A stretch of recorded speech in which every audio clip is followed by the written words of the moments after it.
I've always thought of myself as a change agent. I go way back to many years ago when I was Commissioner on Aging. I wrote some legislation that had never existed before to give elderly homeowners and renters a tax break using income tax, which is a unique approach called a negative income tax. It's now called circuit breaker and is in a majority of the states in the United States, and was once proposed as a substitute for the welfare system in our country. So, it's things like that. Just being in the field of aging in general, there was nobody in that field when I got in it to speak of, and just a little hardcore group of us that thought life could be better for older people. And now here I am one. Sort of funny. But anyway, change is, I've always, but you know what's happened to me? What's happened as I've gotten older is I've become change resistant. I don't like change anymore, and yet, I know I'm changing. I know physically, mentally, in every way I'm changing.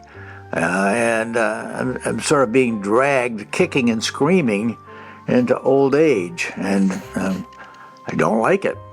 I still go back to Elizabeth Barrett Browning. Come, grow old along with me. The best is yet to be, the last of life for which the first was made. BS. I don't know what she did, but it's not been my experience. But it really is okay. You see, it's everything's a matter of attitude, isn't it? And change is a matter of attitude. Instead of looking at what potential there lies there, like I just talked about the other day when I talked about First Day, it's about what lies in front of us and what we can do about life, and change is just inevitable. People say that the only thing inevitable in life is change. So, there you are. Change is going to happen.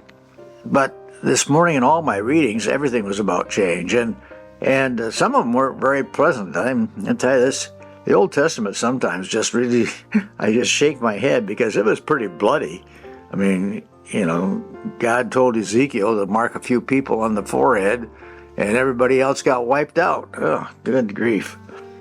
So anyway, that's neither here nor there, but I'm awfully glad that a new guy came along to give us a whole different slant on things, like love one another, turn the other cheek, and stuff like that, So I'm looking at change today, and I'm thinking to myself, what can I say about change?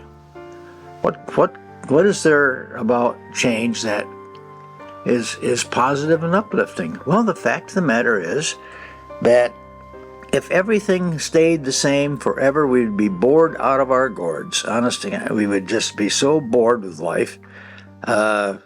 We would crave something different in our life. And that something different is change. It just is. Things are going to, I don't want to get too personal here, but the fact is I've gone through some pretty horrendous changes in my life. Because I did get bored, and I became convinced that this was going to be the end of my life, and I had to do something. And so I did some pretty radical things, and a lot of which I wish I hadn't have done. But I did because I was bored. I was looking for something different. And so when we think about change, I think it's important for me, at any rate, on my spiritual journey, to recognize, as I've said so many times before, that nothing happens by accident, that there is a reason for everything. And I have to not try to reason things out, because honestly, my reasoning, maybe I'm just not a very logical person, but it just doesn't work very well. But what does work very well for me is meditation. Is being quiet and just listening to that still little voice inside of me that will give me the direction I need to have. And this morning it was very present there as I read one reading after the other. It all came back to change, and it forced me to take a look at myself and how I was resisting change and how I was creating barriers for myself because I was resisting change, and how I was not really enjoying life as much as I could have if I just accepted change. So I guess the purpose of this little blog and talking about change is just to say that, we don't change for change's sakes. There are people that do that. I think they just change for change.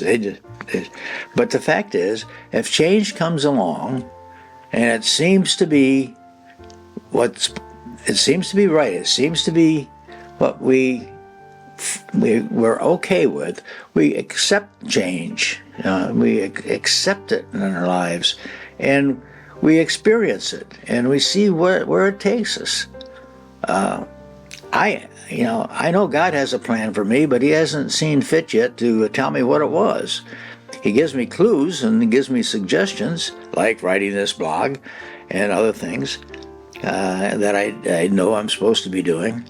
But the fact is that He's just sort of leading me along. That's why I call this our spiritual journey, because God has been leading us along. Been leading me along anyway, that's all I can say, for a long, long time, and one step after the other, one thing after the other becomes unveiled. They say something about, what is it, the teacher will appear when the student is ready, or something like that. Well, the fact is that you do begin to see things in sort of a progression of life. I think probably one of the more undesirable characteristics of old age is that we become rigid and inflexible. And you know what happens to things that are rigid and inflexible? They break. That's right, they break because they can't bend anymore. They can't move with the wind. They can't shift. And so they break, okay? As I'm thinking this morning, I do not want to be rigid and inflexible. I do not want to be that kind of an old person. I want to be an old person who's excited about life, who's excited about what God's going to bring in my life, and just experience each and every day on my spiritual journey. I hope you do too. Have a good day. Bye now.